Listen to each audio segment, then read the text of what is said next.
প্রকাশ করছি, কারণ কিছু কিছু অনিবার্য কারণ থাকে যেগুলো মানে এড়িয়ে যাওয়া যায় না। প্রার্থনা শেষ হয়েছে 7:45, 15 মিনিট সময় ছিল, তো তখন বুক স্টলের লোক এসে গেল কিছু এমার্জেন্সি প্রয়োজনে, সেজন্য দেরি হয়ে গেল। যাই হোক, আশা করি সকলে ভালো আছেন। জামাই ষষ্ঠী গেল, কেমন কাটলো সবার?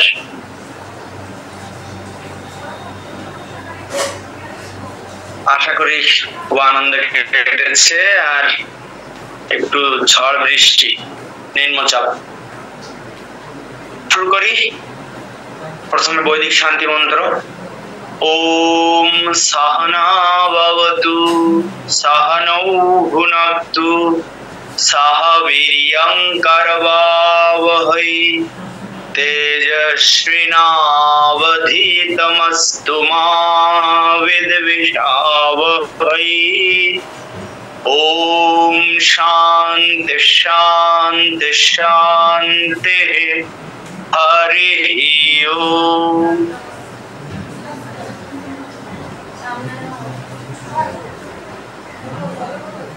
আজকে আমরা আর পূজার বাসনপত্র বিছাবো না, কারণ কি আমরা আজকে এগুলো মোটামুটি তো দেখেছি, এখন আর ওগুলোর বিছানোর দরকার নেই। আমরা মন্ত্র আর প্রক্রিয়াগুলো দ্রুত আলোচনা করে যাব। দেখেন, প্রথম বলেছি যে পঞ্চপ্রচারের পূজার সময় যে কোনো একটা কোনো দেবতার পূজা করতে গেলে তার একটা বীজ মন্ত্র থাকে। সেই বীজ মন্ত্রটা যদি জানা যায় তাহলে সেই দেবতার পূজা করাটা আমাদের সহজ হয়ে যায়। ঠিক আছে? ও, এখানে বিশেষ অর্ঘ্য স্থাপন আছে। বিশেষ অর্ঘ্য স্থাপনের ক্ষেত্রে আমাদেরকে এই কোষাকুষি সব বসাতে হবে, কিন্তু আজকে আর বসাবো না আমরা। আচ্ছা, নেক্সট বৃহস্পতিবারে ক্লাস হবে না। নেক্সট বৃহস্পতিবারে আমার আর একটা জরুরি প্রোগ্রাম পড়ে গেছে। এই ক্লাসটা আমরা আগামীকাল নিয়ে নিতে চাই, মঙ্গলবার। ঠিক আছে? আপনাদের অসুবিধা হবে না তো?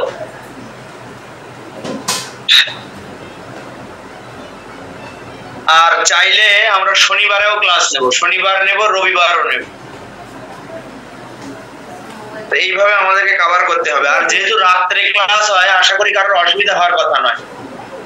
হ্যাঁ, আর এখন ঈদের ছুটিও পড়ে গেছে, পড়ে যাবে অনেকের, সুতরাং আশা করি অসুবিধা হবে না।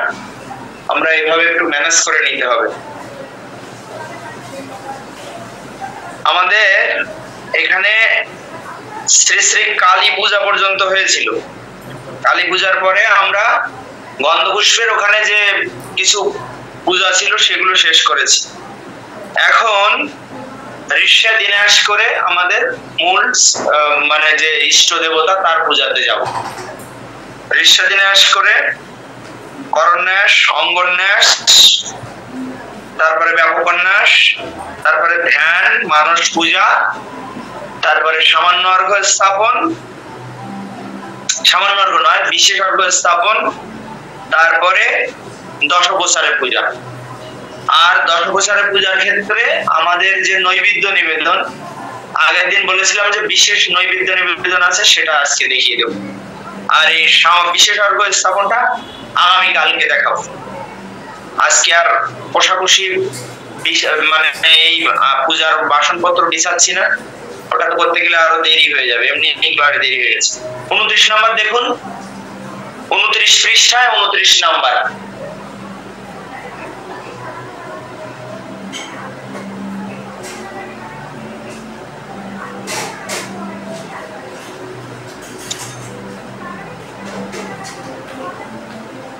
ঋষ্যা দিনাশ, হাত জোর করে পাঠ করতে হবে। ওম ঐং সর্বদেব দেবী স্বরূপায় শ্রীরামকৃষ্ণায় নমো। ইতস্য মন্ত্রস্য ব্রহ্ম ঋষি গায়ত্রী ছন্দ সর্বদেব দেবী স্বরূপ শ্রীরামকৃষ্ণ দেবতা ঋষ্যাদিনাশে বিনিয়োগ। এই মন্ত্রটা করজোড়ে পাঠ করলে ঋষ্যাদি ন্যাস হয়ে যায়। কি? ওম ঐং সর্বদেব দেবী স্বরূপায় শ্রীরামকৃষ্ণায় নমো। ইতস্য মন্ত্রস্য ব্রহ্ম ঋষি গায়ত্রী ছন্দ সর্বদেব দেবী স্বরূপ শ্রীরামকৃষ্ণ দেবতা ঋষ্যাদি ন্যাস বিনিয়োগ। তারপরে তত্ত্ব মুদ্রায় স্পর্শ করবে মস্তকে। ওম ব্রহ্মণে ঋষায় নমো। তত্ত্ব মুদ্রায় বৃদ্ধা আর অনামিকা। ব্রহ্মণের ঋষায় নমো বাম হাতটা বাহু স্পর্শ করে থাকবেন। ব্রহ্মণের ঋষায় নমো। ওম গায়ত্রী ছন্দসে নমো। ওম ঐং সর্বদেব দেবী স্বরূপায় শ্রীরামকৃষ্ণায় নমো। করন্যাস, করন্যাস আমরা আগে যেরকম শিখেছি, এই তর্জনীটা দিয়ে বৃদ্ধাকে ধরতে হবে, তারপর বৃদ্ধাঙ্গুল দিয়ে বাকি সব। মন্ত্রটা একটু আলাদা আছে। ও আমি এই হাঁটুর উপরে রেখে করতে হয়, আমি আপনাদের দেখানোর জন্য এখানে করছি, ঠিক আছে? অবশ্যই এটাকে একটু দূরে দিলে দেখা যাবে, দূরে দিলে কথা শোনা যাবে কিনা সেই জন্য আমি অত দূরে দিই না। এই যে দেখুন, ওম ঐং অঙ্গুষ্ঠভ্যাং নমো। ওম ঐং অঙ্গুষ্ঠভ্যাং নমো রাম তর্জনীভ্যাং স্বাহা মহং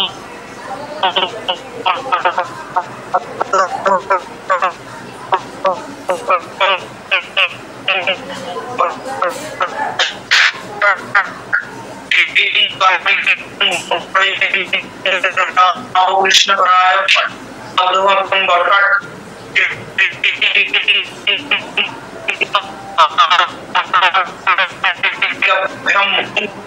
হৃদয়ে লেলিহান মুদ্রায়।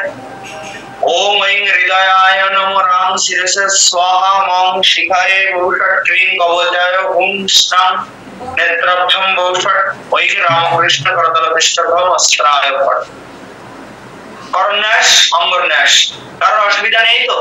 আগে কিন্তু করা হয়েছে, সুতরাং কারোর অসুবিধা থাকার কথা নয়। আমি দ্রুত দেখিয়ে দিলাম। অঙ্গন্যাস করণের সময় বুঝতে পেরেছেন তো? পারেন তো?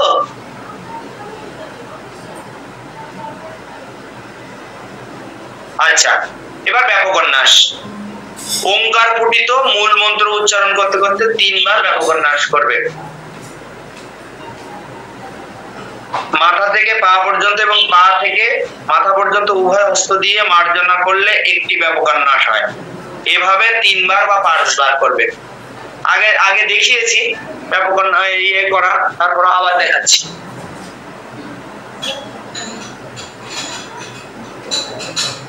ওম ওম ওম ওম ঐং সর্বদেবদেবী স্বরূপায় শ্রীরামকৃষ্ণায় নমঃ। এই মাথা থেকে শুরু করলাম, করে সমস্ত শরীরে স্পর্শ করে আবার মাথা পর্যন্ত গেলে একবার হয়। এভাবে 3 বার করতে হবে ওই মন্ত্রটা বলতে বলতে। ওম ওম ঐং সর্বদেবদেবী স্বরূপায় শ্রীরামকৃষ্ণায় নমঃ। ওম ওম ঐং সর্বদেবদেবী স্বরূপায় শ্রীরামকৃষ্ণায় নমঃ। ওম ওম ঐং সর্বদেবদেবী স্বরূপায় শ্রীরামকৃষ্ণায় নমঃ। এই 3 বার করলে ব্যাপকন্যাস। এখন কথা আপনাদের কাছে যে মহারাজ 2 বার ওম কেন? মূল মন্ত্রটা হচ্ছে ওম ঐং সর্বদেবদেবী স্বরূপায় শ্রীরামকৃষ্ণায় নমঃ, এটা হচ্ছে মূল মন্ত্র।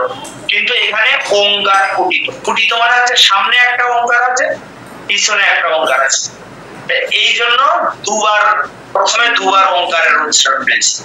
ক্লিয়ার? ওম ওম ঐং সর্বদেবদেবী স্বরূপায় শ্রীরামকৃষ্ণায় নমঃ। ওম মূল মন্ত্রটা হচ্ছে ওম ঐং সর্বদেবদেবী স্বরূপায় শ্রীরামকৃষ্ণায় নমঃ। এর আগে একটা ওঙ্কার, পিছনে একটা ওঙ্কার, এজন্য 2 ওঙ্কার। আচ্ছা, এবার ধ্যান। ধ্যান কি? ঠাকুরের পূজায় আপনি যে কোনো রঙের ফুল নিতে পারেন, শ্বেত চন্দন, রক্ত চন্দন মাখিয়ে কুম্ভ মুদ্রায় নিয়ে এভাবে নিয়ে ধ্যান। ওম হৃদয় কমল মধ্যে রাজিতম নির্বিকল্পম সদা সদা কিল ভেরাতীতমেক স্বরূপম প্রকৃতি বিকৃতি শূন্যম নিত্যমানন্দ মূর্তিম বিমল পরমহংসং রামকৃষ্ণং ভজামহং নিরুপমমতির সূক্ষ্মম নিষ্প্রপঞ্চম নিরীহম গগনসদৃশমীশম সর্বভূতাদিবাসম ত্রিগুণরহিত সচ্চিৎ ব্রহ্ম রূপম বরেণ্যম বিমল পরমহংসং রামকৃষ্ণং ভজামহং বিদুরিতুমবতীর্ণং জ্ঞান ভক্তি প্রশান্তি প্রণয় গলিত চিত্তম জীব দুঃখাশয়ষ্ণু ধৃত সহজ সমাধিম চিন্ময়ম কোমলাঙ্গম বিমল পরমহংসম রামকৃষ্ণম ভজামহ। এভাবে পূর্ণ মুদ্রায় ধ্যান করে ধ্যানের ফুলটা মস্তকে রাখতে হবে, মাথার উপরে রেখে এভাবে পদ্মাসনে বসে হাতের উপরে হাত রেখে মানস পূজা করতে হবে। মানস পূজার মন্ত্রটা পরে আছে। মানস পূজা মানে কি? মনে মনে এই পঞ্চদশ উপচারে ভগবানকে পূজা করা। আমরা তো এই বিভিন্ন রকমের ফুল, বেলপাতা, নৈবেদ্য, ধূপ, দীপ ইত্যাদি উপচারে পূজা করছি। তার আগে ভগবানকে মানস পূজা করা, মনে মনে পূজা করা। সেই পূজাটা সম্পূর্ণ নিজের গভীর ধ্যান আর কল্পনার উপরে নির্ভর করে। যে যত সুন্দর ভাবে কল্পনা করে ভাবনা করে ওইভাবে পূজাটা করতে পারে, তার পূজাটা তত সুন্দর হয়। অনেক সময় আমাদের উপচার থাকে, বিশেষ কোন দেখা গেল কোথাও কোনো পরিস্থিতিতে পড়ে গেলাম যে আমাদের পূজা করার মতো কোনো ব্যবস্থা নেই, তখন আমরা চাইলে ভগবানকে মানস পূজা করতে পারি। সেখানে কোনো উপচারের প্রয়োজন নেই। আমার মনই ফুল, মনই বেলপাতা, মনই জল, গঙ্গা জল, সমস্ত মনই নৈবেদ্য, সমস্ত কিছু মন দ্বারাই করা যায়। তাহলে ধ্যানের মন্ত্রটা আমি আরেকবার পড়ে দিচ্ছি। ওম হৃদয় কমল মধ্যে রাজিতম নির্বিকল্পম সদা সদাখিল ভেদাতীতম একস্বরূপম প্রকৃতি বিকৃতি শূন্যম নিত্যমানন্দ মূর্তিম বিমল পরমহংসম রামকৃষ্ণম ভজামহ। নিরুপম মতির সূক্ষ্মম নিষ্প্রপঞ্চম নিরীহম গগন সদৃশমীশম সর্বভূতাদিবাসম ত্রিগুণরহিত সচ্চিৎ ব্রহ্ম রূপম বরেণ্যম বিমল পরমহংসম রামকৃষ্ণম ভজামহ। বিদুরিতুম অবতীর্ণম জ্ঞান ভক্তি প্রশান্তি প্রণয় গলিত চিত্তম জীব দুঃখাশয়ষ্ণু ধৃত সহজ সমাধিম চিন্ময়ম কোমলাঙ্গম বিমল পরমহংসম রামকৃষ্ণম ভজামহ। এরপরে মানস পূজা। মানস পূজা ওই বললাম, ওই ধ্যানের পুষ্পটা মস্তকে রেখে এভাবে বসে তন্ত্রোক্ত মানস পূজা করতে হবে মনে মনে। এখানে একটা মন্ত্র আছে, এই মন্ত্রটা পাঠ করতে হবে এবং অর্থটা বুঝে নিলে ভালো। বুঝে নিলে তাহলে ওই ভাবনাগুলো মনে আমরা সুন্দরভাবে করতে পারি।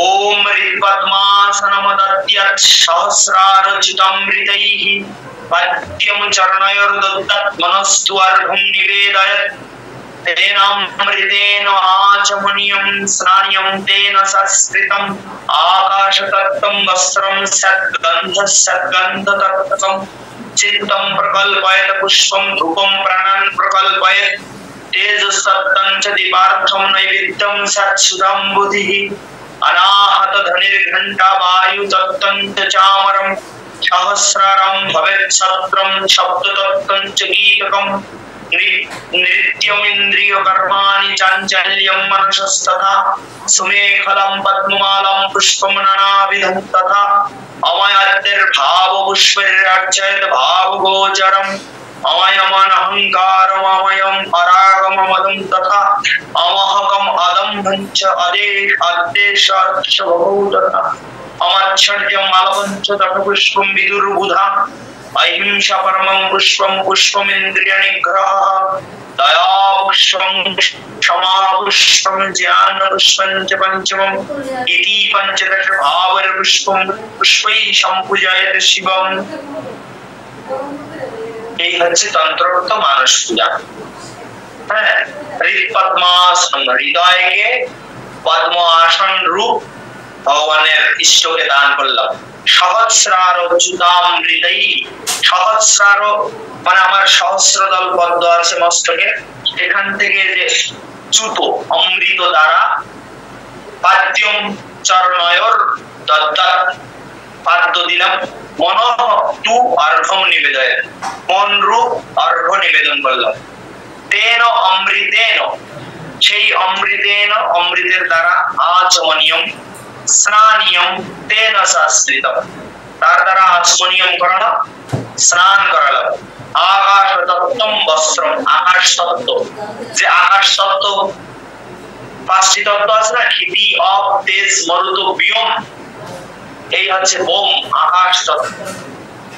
আকাশ তত্ত্বকে বস্ত্র রূপে, গন্ধস্যাৎ গন্ধ তত্ত্বকম, গন্ধ তত্ত্বকে মানে এই গন্ধ রূপে, চিত্তম প্রকল্পয়ে পুষ্পম, চিত্তকে আমার যে অন্তঃকরণ বৃত্তি, একটা অন্তঃকরণ বৃত্তির নাম আছে চিত্ত, সেটাকে পুষ্প রূপে, ধূপম প্রাণান প্রকল্পয়ে, প্রাণকে ধূপ রূপে।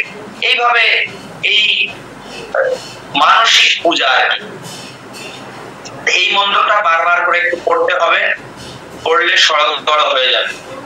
আমাদের পূজার মন্ত্র ও রেকর্ডিং করে গ্রুপে দিয়ে দেবে, হ্যাঁ, তখন আরো ওটা শুনে শুনে ভালো করে পড়ে নেবেন। আমি আর একবার পড়ে দিচ্ছি, ঠিক আছে? আমার কথা শুনতে পাচ্ছেন তো? এটা কিন্তু একটু দূরে রেখেছি, আর একটু এগিয়ে দিই, তাহলে শুনতে পাবেন ভালো।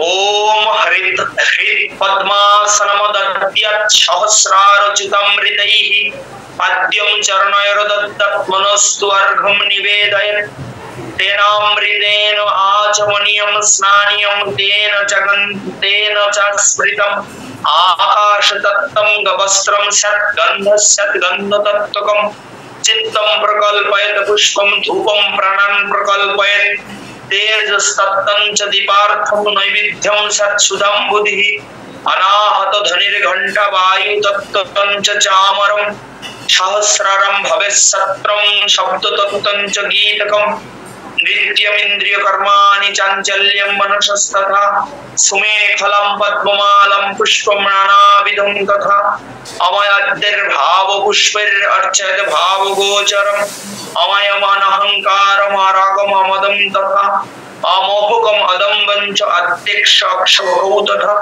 अमत्सर्जम् अलवं च दशपुष्पं विदुर्बुधाः अहिंसा परमं पुष्पं पुष्पमिन्द्रियनिग्रहः दया पुष्पं क्षमा पुष्पं ज्ञान पुष्पं च पंचमम् इति पंचदश भावपुष्पम् अर्चयत् इति पंचदश भावपुष्पैः सम्पूजयत् शिवाम्। এটা যারা পেশাদার পূজারী, মানে যারা পৌরোহিত্য কর্ম করেন, তাদেরকে একদম জলের মতো মুক্ত করে ফেলতে, হ্যাঁ, এইটা ভাবা। এবার হলো বিশেষ আর্ঘ্য স্থাপন। বিশেষ আর্ঘ্য স্থাপনটা আমি কালকে দেখাবো, আজকে আর এই কোঠাকুশি মানে কোঠায়নি তো, সেজন্য আর দেখাচ্ছি না। 35 নম্বরে চলে যান, 35 পৃষ্ঠায় 34 নম্বরে প্রোমো, দশ উপচারের পূজা, দশ উপচার, 10টা উপচার।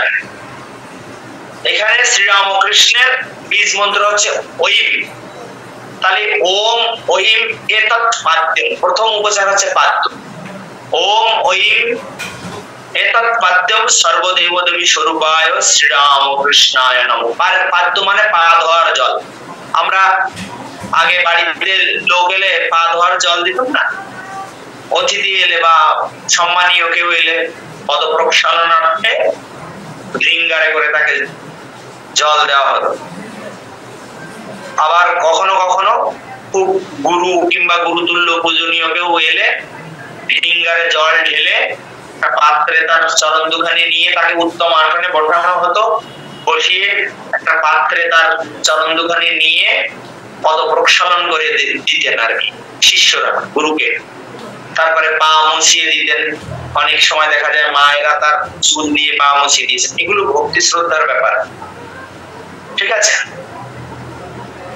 তাই ভগবানকে প্রথমে পাদ্য দেওয়া হলো। ওম ঐম এতৎ পাদ্যম সর্বদেবদেবী স্বরূপায় শ্রীরামকৃষ্ণায় নমঃ। পাদ্য মানে কি জল, কুশিতে করে এই জল দেওয়া। তারপরে অর্ঘ্য, ওম ঐম এষো অর্ঘ্য সর্বদেবদেবী স্বরূপায় শ্রীরামকৃষ্ণায় নমঃ। অর্ঘ্যটা কোথায় হবে? আমি ওই যে বিশেষ অর্ঘ্য সাজাবো, তো এই শঙ্খ পাত্রে একটা অর্ঘ্য থাকবে, কালকে দেখাবো। ওই অর্ঘ্যটা ঠাকুরের চরণে দিতে হবে। ওম ঐম ইদম আচমনিয়ম সর্বদেবদেবী স্বরূপায় শ্রীরামকৃষ্ণায় নমঃ। আচমনিয়ম মানে হচ্ছে মুখ ধোয়ার জল, তো ওই আমরা কুটিতে করে জল। তারপরে স্নানিয়ম, ওম ঐমিদম স্নানিয়ম সর্বদেবদেবী স্বরূপায় শ্রীরামকৃষ্ণায় নমঃ। স্নান করালাম ঠাকুরকে মনে মনে।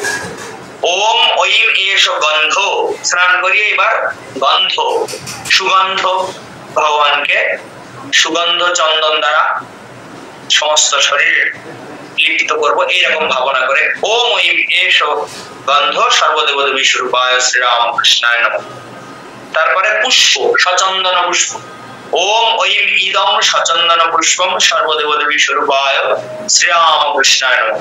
এখানে আপনার পুষ্পপাত্র থেকে খুব সুন্দর সুন্দর ফুল, সব রকমের ফুল, যত রকমের ফুল আপনি সংগ্রহ করেছেন সুন্দর করে চন্দনের ছিটা দিয়ে ঠাকুরকে নিবেদন করবেন। তারপরে যেহেতু শ্রীরামকৃষ্ণ ঈশ্বরের অবতার, আমরা তাকে ঈশ্বরের অবতার বলে মানি। যেই রাম যেই কৃষ্ণ তিনি ইদানিং শ্রীরামকৃষ্ণ, ভগবান শ্রীরামকৃষ্ণ নিজ মুখে বলে গেছে।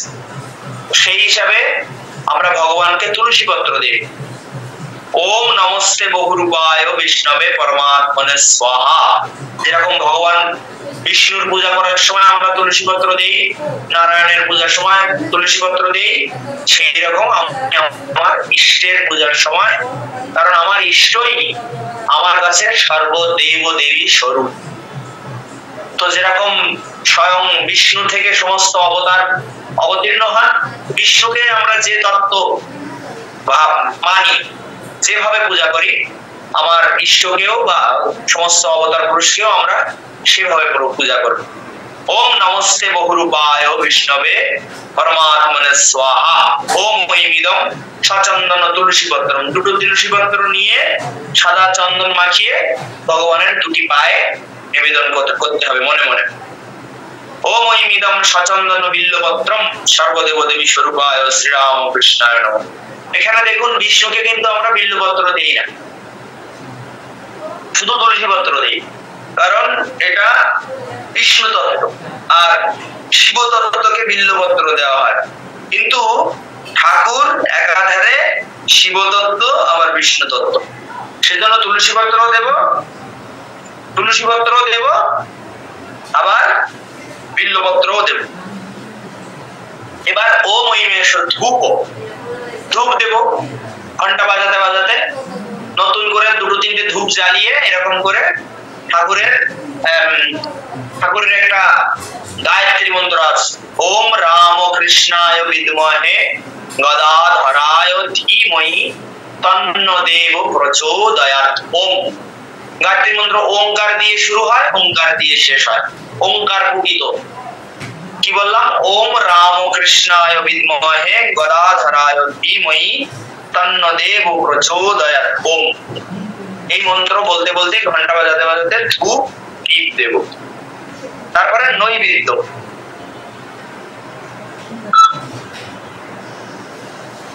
তারপরে নৈবেদ্য দেব। নৈবেদ্য নিবেদনের একটা বিশেষ নিয়ম এখানে আছে, সেটা আমরা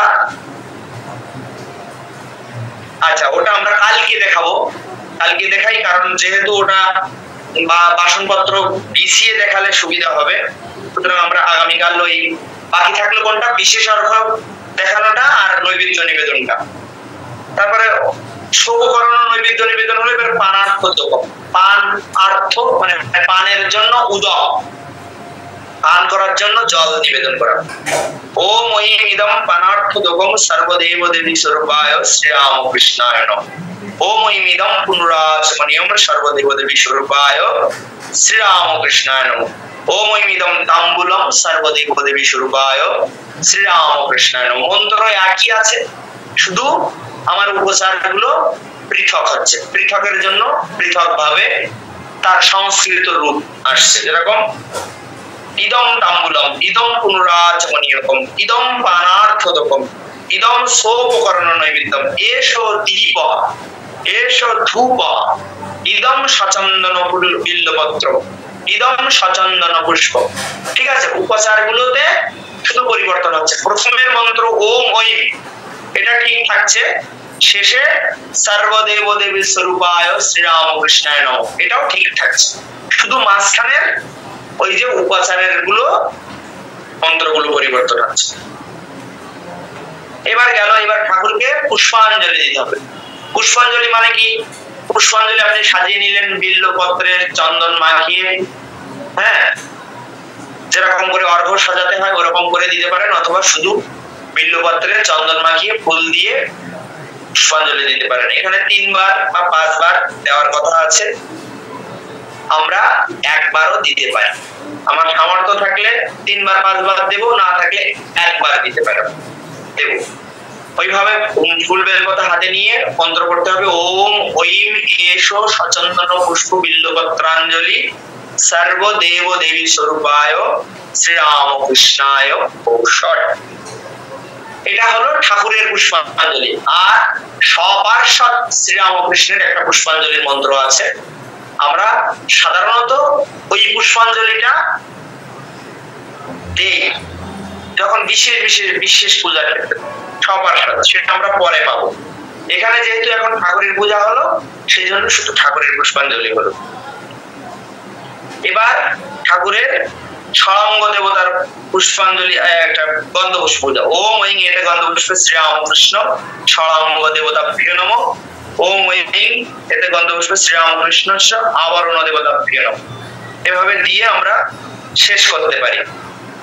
কারণ এখানে দেখুন 35 পৃষ্ঠায় মায়ের একটা গন্ধপুষ্প পূজা আছে, বিবেকানন্দের শ্রীমৎ বিবেকানন্দ আদি শ্রীরামকৃষ্ণ পাঠশাদের। এটা আমি বলেছি যদি সময় থাকে আপনি মায়ের পূজা পঞ্চপ্রচারে করবেন ধ্যান সহ, স্বামীজির পূজা পঞ্চপ্রচারে করবেন ধ্যান সহ। যদি সময় না থাকে তো এই 35 পৃষ্ঠায় যেভাবে গন্ধপুষ্পে পূজা করার কথা আছে ওইভাবে পূজা করবেন। সেক্ষেত্রে কি হবে, মাকে লাল চন্দন লাল পুষ্প দিয়ে ওম ঐং হ্রিং, এতে গন্ধপুষ্পে সর্বদেব দেবী স্বরূপিণ্যই, মা যেহেতু দেবী সেজন্য স্বরূপিণ্যই, আর ঠাকুর যেহেতু দেবতা সেজন্য স্বরূপায় শ্রী শারদা দেবী নমঃ। তারপরে ওম ঐং, এতে গন্ধপুষ্পে বিবেকানন্দ আদি শ্রীরামকৃষ্ণ পাঠশাদেভ্যো নমঃ। এইভাবে ঠাকুরের পূজা হয়ে গেল। তারপরে জপ সমর্পণ, জপ করতে হবে 108 বার। গুরুদেব যে ইষ্ট মন্ত্র দিয়ে দিয়েছে, এই হাতটাকে হৃদয়ে রেখে 108 বার জপ করতে হবে। তারপরে জপ করে এই ডান হাতে জল নিয়ে এই গোজনি মুদ্রা, এইভাবে জলটা, ওই মন্ত্র আছে ওম গৈষাতি গৈষ গোপ্তা তম গৃহান अस्मत्कृतं জাপম সিদ্ধির ভবতু মে দেবতা প্রসাদান মহেশ্বর। এই মন্ত্র বলতে বলতে আর ভাবনা করতে হবে যে আমি এই যে জল দিচ্ছি, ঠাকুর ডান হাতে আমার জলটা দিচ্ছে, আমি এই বাঁ হাতটাকে বাহু স্পর্শ করে গোজনি মুদ্রা এইভাবে জলটা দেব। আর মনে মনে ভাবনা করতে হবে যে ঠাকুর আমার এই জপ ঠাকুরকে সমর্পণ করছি, ঠাকুর প্রসন্ন চিত্তে আমার এটা গ্রহণ করছে। তারপরে প্রণাম আর আত্মনিবেদন। ওম স্থাপকায় চ ধর্মস্য সর্বধর্ম স্বরূপিণে অবতার বরিষ্ঠায় রামকৃষ্ণায় তে নমঃ। এইভাবে ঠাকুরকে প্রণাম করে আত্মনিবেদন করতে। ঠিক আছে, তাহলে আজকে আমাদের এই ইষ্টের পূজা হলো, কিন্তু ইষ্টের পূজার দুটো জিনিস বাকি থাকলো। একটা হচ্ছে বিশেষ অর্ঘ্য নিবেদন, আর একটা হচ্ছে বিশেষভাবে নৈবেদ্য নিবেদন। ঠিক আছে, এই দুটো জিনিস বাকি থাকলো। তাহলে আমরা ইষ্টের পূজা করা পর্যন্ত শিখলাম, কিন্তু এখন কারো কিছু জিজ্ঞাসা থাকলে করুন। আজকে যা আলোচনা হলো এর প্রেক্ষিতে বাইরের কিছু জিজ্ঞাসা করবেন না, কারণ এখন অলরেডি 54 বাজে। ঠিক আছে, এখনই মিটিংটা কেটে যাবে।